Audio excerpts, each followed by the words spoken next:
Yes guys, welcome back to another Fantasy Football Fix YouTube video. My name is FPL Nacho, and in this video I'm going to be revealing my Game Week 9 team, and it's safe to say I've gone a little bit controversial with my transfer plans. So as always, if you are looking forward to today's video, please do consider hitting that like button and of course smashing that subscribe button. And without further ado, let's get into today's video.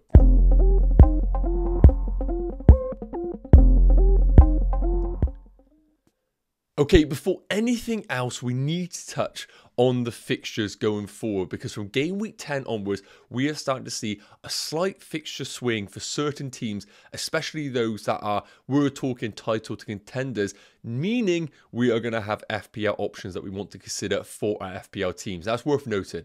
A lot of the FPL community in game week 8 did wildcards. They probably already have a lot of the players that are featured on the top of our fixture ticker, but it's also worth noting the opportunity for those that are planning on wildcarding in game week 9, game week 10, or maybe later on in the future. There are some teams that maybe were more difficult to bring in earlier on. So as you can see here, we have the fixtures from game week 10 to game week 15, and they're organized by difficulty. So Crystal Palace right now have the best fixtures over that period, and offensively I don't think there are any players that we realistically want to consider until the likes of Eze and Elise do return to the team. But defensively is where I think the value could be.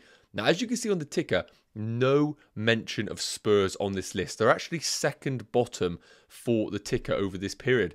And I do think maybe it is the time to move away from a Spurs defender. And if you are looking for a cheap option in the defence, I think someone like a Guy at 4.5 million is a brilliant investment into that Crystal Palace defence. Yes, Anderson is the kind of glitz and glamour pick, and he is a bit more expensive, but I think Guy is just as good value at 0.2 million cheaper, or maybe even more at the time of recording. Looking at the other teams, Arsenal are a team that I don't think a lot of active managers have investment in right now. Maybe someone like a Gabriel at 4.7 million. But I think looking at game week 10 onwards, this is the time to pile in on their assets. I think you do one or two things. You either double up on the midfield and you go Saka and Martinelli with Gabriel in defence, or we back the Arsenal defence and we go for Gabriel and Zinchenko, or maybe even a Ben White if you can afford it, and Saka in midfield. I think the fixtures are too good to ignore, and I see plenty of clean sheets over this period. So maybe the double defence in Arsenal is actually the route to go for, even though others might be going for those attacking assets. Look at the rest of the teams. Liverpool have already been a team that we need to jump on. We saw that in previous game weeks. I think game week 9 against Everton is probably the time to do so. But I think if you're wildcarding in game week 10, it's still a fantastic opportunity to get yourself a piece of Mo Salah.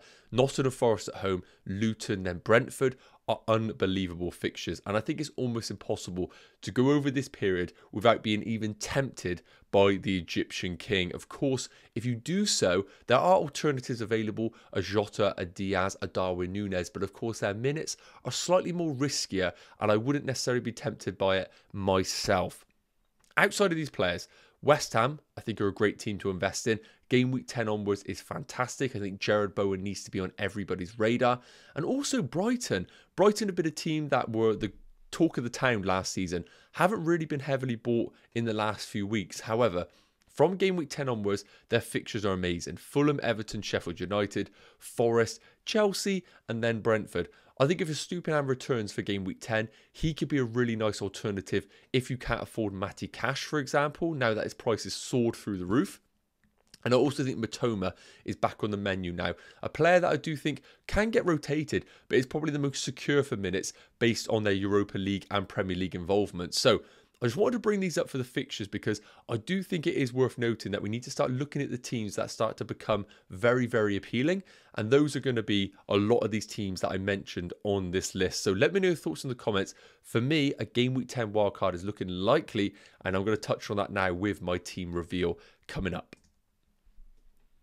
So, give you guys a bit of an overview on what I am looking at going into game week 9. I have one free transfer available, 0 in the bank. I'm currently ranked around 1.1 million in the world, which is obviously not ideal. And I'm about 70% sure I am wildcarding in game week 10. So, a quick overview on why I'm planning on wildcarding in game week 10. I don't have any Liverpool, I have no Arsenal, I have no Watkins, and I own, spoiler alert, double Man United midfield. So in order for me to get the players that I want, a Mo Salah, some Arsenal assets, maybe even Watkins in game week 10, it's going to require a lot of restructuring in my team and a lot of points hits. And I find it very difficult to do that, knowing that I can just easily use the wildcard and bring these players into my team. So I do think there is definitely an argument to hold the wildcard long term. And I think the only way I would do that is if I viewed Mo Salah not essential for game week 10. So maybe game week 9 will give me a bit of information if I need to actually pull the trigger or not in game week 10. But look, moving into my goalkeeper department, and I've got Turner at home against Luton, potentially his last time in the squad. So I'm hoping he can leave the team with a parting gift of a clean sheet at home against Luton. The fixtures don't come much better than this, and hopefully he can deliver a clean sheet. I don't see any reason for me to use a transfer here because, as I mentioned, if I am planning a wildcard in game week 10, I basically have a 1 week punt that I can bring into this team. But I will discuss why it's a little bit more complicated than that for this specific team. Now, moving into the defenders, and as I mentioned, the team is looking so good for game week 9, and I don't see any reason why I would sell any of these players. Now, I would do Udogie to Pedro Porro for a 1 week punt if I had the money available, but I simply don't. I think Pedro Porro offers so much more attacking threat than that Udogie, but I'm happy with his defense. And what I really like about it is that a lot of managers would have wildcarded in game week 8, and I'm pretty certain they wouldn't have been able to afford Trippier in their teams. So I've had Trippier for the last 4 game weeks, and I have just been eating up those points. And I think for game week 9 as well, this is another opportunity for me to really double down on those Trippier points. I could see a clean sheet against this Crystal Palace team who are decimated offensively, and I think Newcastle defensively are so rock solid at home. This could be another 12-pointer for Trippier, and the difference between me getting a red and a green arrow. And Matty Cash, I brought him in a few weeks ago. He is just a long-term hold in my team. But I do think there's an argument, if you haven't brought him in already, because of his price point, to actually pay cheaper and go for someone like a Pau Torres in that Aston Villa defence. But for me, this defence is not needing a transfer at all. Now, moving into the midfield, and this is where it starts to get a little bit controversial. Now, for those that have watched the videos will know, I have owned double Man United midfielder since day one, and I have been getting destroyed by them each and every week. I come on here and I tell you, basically, double Man United midfield is the difference between me getting a green and a red arrow, and the same is going to apply going into this game week. Basically, it's been my double Man United midfield versus Mo Salah, and Mo Salah is basically coming out better each and every game week. So I've been getting pain for the last 8 game weeks for Man United, but I simply cannot bring myself to sell them with the best fixture of the season away against Sheffield United. They are the worst team defensively. They concede around 2.23 XG per game. I've held Man United this long. I simply can't bring myself to sell either one of these assets with such a fantastic fixture. Now, yes, Diogo Jota, we discussed it in previous videos, is an ideal sideways move, maybe Rashford to Jota for a 1 week punt at home against Everton. But do I think Jota is that much better than Rashford away against Sheffield United? I don't. And I just think maybe I'm being a bit proud as an FPL manager, but I've held him this long. I think it's ridiculous if I sell them with the best fixture this game week. So controversially, I'm planning on keeping my double Man United midfield. Double Spurs midfield, there's no chance I sell either of those in game week 9, but I do think there's an argument to sell them in game week 10 and beyond, but I will discuss that in next week's video. And in Mbeumo at home against Burnley, yes, he's been in poor form. Yes, I'm worried about Brentford, and I could sell Mbeumo for another alternative, but with no money in the bank, maybe Neto away against Bournemouth, but is that better than Mbeumo at home against Burnley, a team that I could see in a lot of goals? Probably not. So again, similar to defence, my midfield, I could make a move, but I just don't feel like it's necessary at all. Now, moving into the forwards, still got the Man City double up of Alvarez and Haaland. Haaland with the captaincy, I have no worries about that whatsoever because I think Brighton do concede a lot of chances. It'll be a good game, but a very good game for Man City attackers. The big one is Alvarez, playing over in South America during the international break. Very little rest, time to recover for their game on the weekend, similar to those of like Darwin Núñez and Luis Diaz. I am a little bit worried about his game time, but Man City have had 2 poor results in the league. I think Pep needs to play his best team, and right now, Alvarez is part of that Man City 11. Now again, the problem for my team is this. If I'm looking for a 1 week punt, I don't think anyone is better than Julian Alvarez at that price point.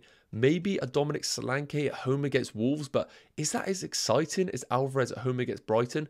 I just don't think it is. So the way I'm looking at it right now, I'd probably rather just take the risks of the minutes of Alvarez rather than selling him for a Dominic Solanke. Now, looking at the bench, I don't really have any options on the bench. So I'm hoping this 11 starts because Estupiñán is injured. Kabore is away against Forest. He could maybe do a job. And Mbama's just getting 0 minutes for West Ham while his price continues to fall, which is quite painful. So looking at this team, as I discussed, if I do plan to wildcard in game week 10, and I basically plan on doing so unless Mo Salah gets injured, realistically, I should make a transfer this week because otherwise I'm effectively burning the transfer. But sitting here right now, looking at that starting 11, I simply don't think there is a transfer that I want to make. Now, I could sell a bench player, maybe to just give it a bit of strength and depth, which I definitely could do. So maybe I sell a Estupiñán for a cheaper defender that can come in and help me out. Maybe a Dan Burn, for example. But outside of that, I think, controversially, I am not going to make a transfer to the starting 11 and just pray that the Man United midfield deliver as a parting gift for my team. Let me know your thoughts in the comments if I've missed an obvious transfer, but I think I might have made my mind up on this one. So last up, we're going to move into the Game Week 9 predicted points. This will help you if you are looking for a 1 game week punt.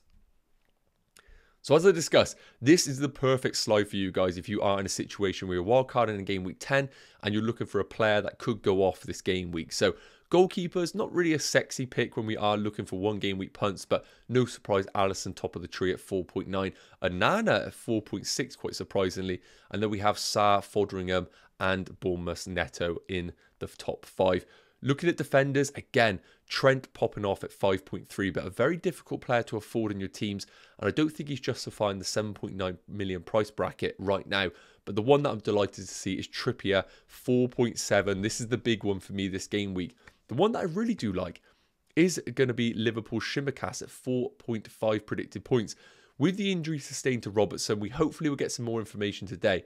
If Robertson is out for a long period, the expectation is Tsimikas probably will come into that Liverpool team. And that looks like a great investment for FPL managers who are wildcarding, as he's a nice budget option for those really favourable fixtures. So Tsimikas, maybe a 1 week punt if you are looking down that route, maybe in a Estupiñán replacement for my personal team. Looking at the midfielders, we got Salah top of the bunch at 7.2. He's actually second highest predicted points of all players this game week, and a great alternative captaincy if you're going against Haaland. I have no problems with people going for Salah. But in Mbeumo at 5.5, this excites me because, as I said, I've held him all season. He's been very poor recently, but this could be the game week where he returns those managers that have been faithful to him. Outside of that, Son, Rashford and Foden make up the midfielders. And last up, the forwards. Very familiar faces here. Haaland with 7.7 predicted points and why he is my captain.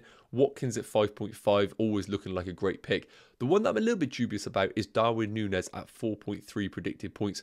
My main worry would be he came off a slight muscle cramp in their fixture in South America. He's had to travel back, and of course they had the early kickoff on Saturday.